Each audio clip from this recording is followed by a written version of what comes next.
Haleluya, haleluya, haleluya. Shalom alaikum, Bishem Hamasya. Salam Aki.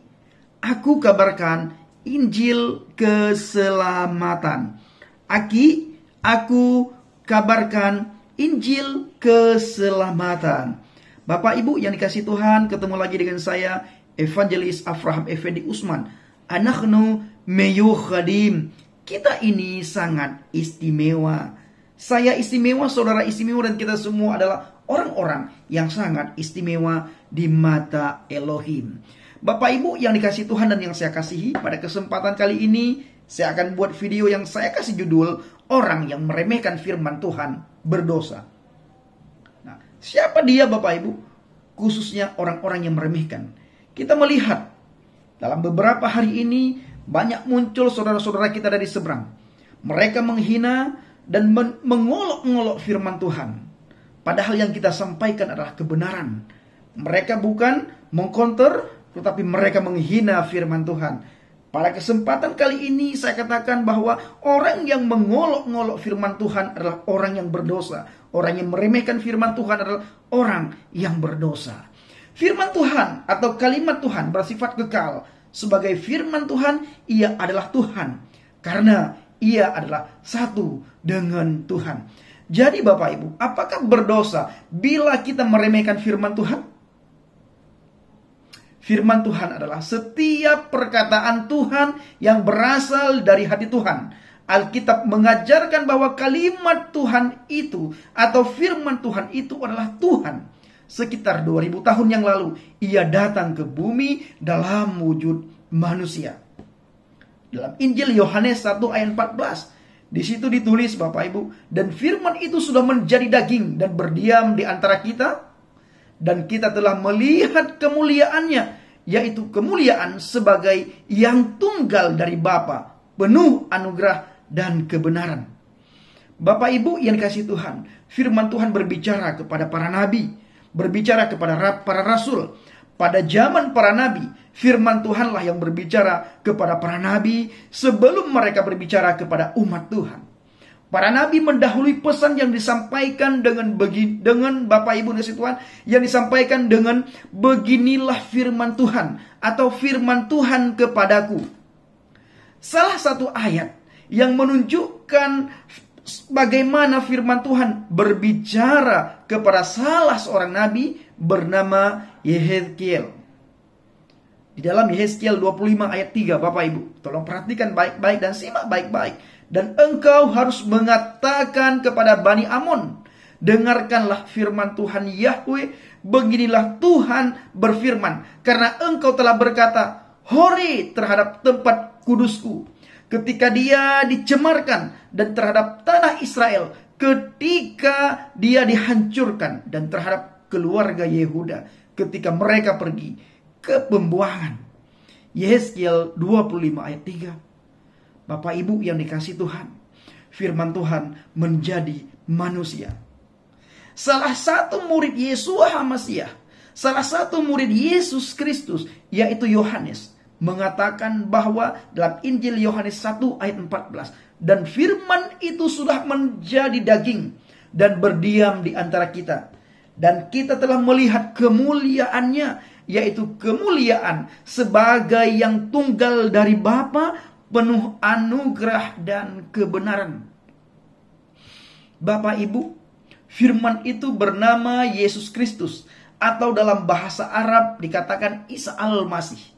Al-Quran mengajarkan bahwa Isa adalah kalimat yang datang dari Tuhan.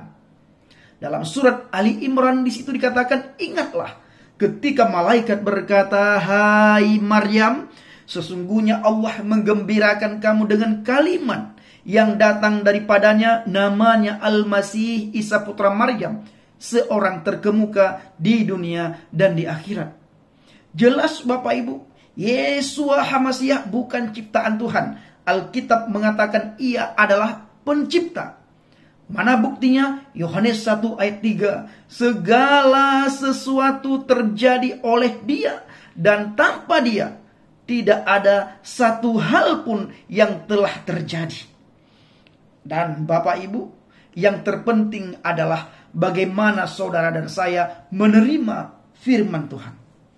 Banyak orang di luar sana Bapak Ibu sering mengatakan adanya dunia, adanya langit dan bumi, adanya isi itu karena nurnya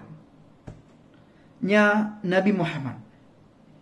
Pertanyaannya, adakah tertulis di dalam Al-Quran terciptanya dunia ini, langit dan bumi beserta isinya diciptakan dengan nurnya Muhammad atau tidak? Kalau Alkitab kembali ke Bible, adakah tertulis seperti itu di dalam Alkitab? Jelas tertulis sebagaimana yang saya sudah bacakan barusan Bapak Ibu. Segala sesuatu terjadi oleh Dia.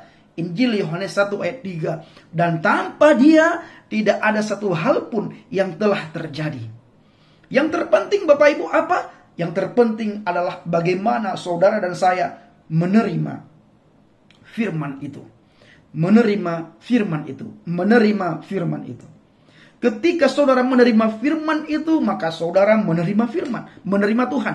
Tetapi ketika saudara menolak firman itu, maka saudara menolak Tuhan. Apabila engkau menerima aku, maka engkau menerima Dia yang mengutus aku, kata Yesus Kristus. Tetapi apabila engkau menolak aku, maka engkau menolak Dia yang mengutus aku. Begitu juga sebaliknya Yesus berkata, Bapak Ibu yang dikasihi Tuhan, apabila engkau melihat aku, maka engkau melihat Bapa. Kenapa? Karena aku di dalam Bapa, Bapa di dalam aku. Aku dan Bapa adalah satu. Ana wal abi wahid.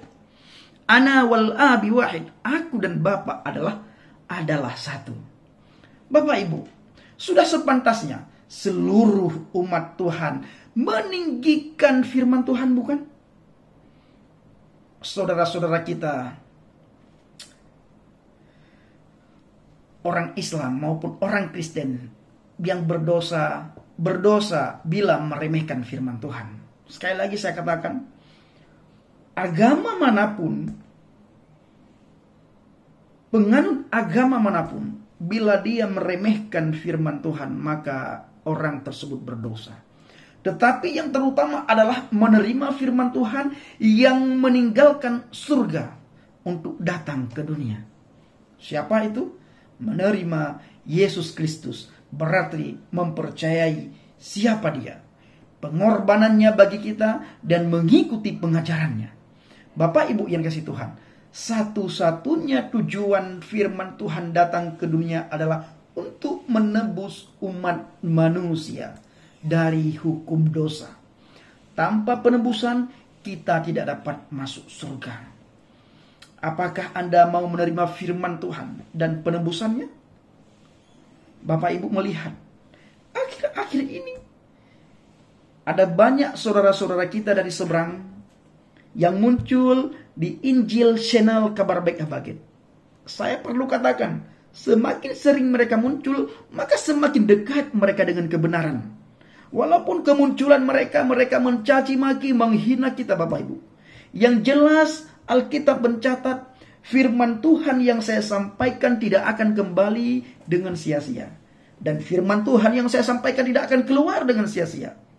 Dia menghajar siapapun yang mendengar. Dan dia mengingatkan siapapun yang mendengar firman Tuhan.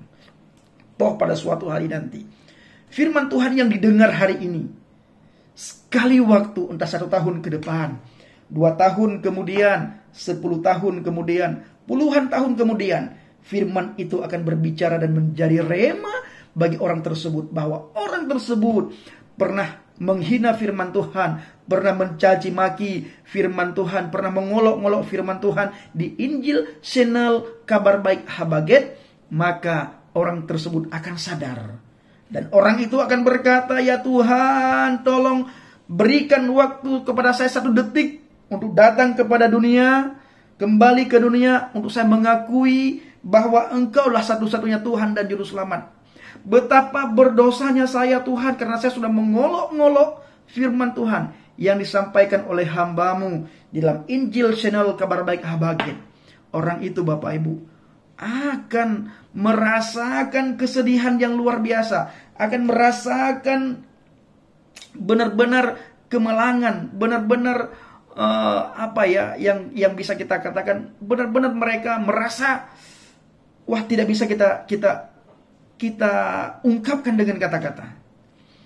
Benar-benar Bapak Ibu yang kasih Tuhan, benar-benar mereka akan meminta kepada Tuhan supaya Tuhan mengembalikan mereka sedetik saja ke dunia ini.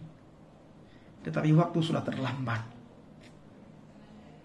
Benar-benar akan menyesal apa yang sudah mereka lakukan selama ini. Bapak Ibu yang dikasihi Tuhan, pesan saya setiap video, di setiap video yang saya unggah, yang saya upload, jangan pernah membalas cacian dan hinaan serta makian mereka. Apapun yang mereka tulis, kalau itu baik, silakan ladenin. Bila itu tidak baik, tinggalkan. Kebaskan kaki kita dari orang-orang yang seperti itu. Banyak orang di luar sana yang membutuhkan kebenaran Bapak Ibu. Alkitab mencatat, jangan lemparkan mutiara ke mulut babi. Artinya apa? Jangan kita memberikan pengajaran kepada orang yang menolak dan mengolok-ngolok pengajaran. Jangan memberikan kebenaran kepada orang yang mengolok-ngolok kebenaran. Karena habis waktu kita, sia-sia waktu kita habis buat orang tersebut, sementara masih banyak orang yang perlu kita layani, yang sangat membutuhkan kebenaran yang saudara sampaikan.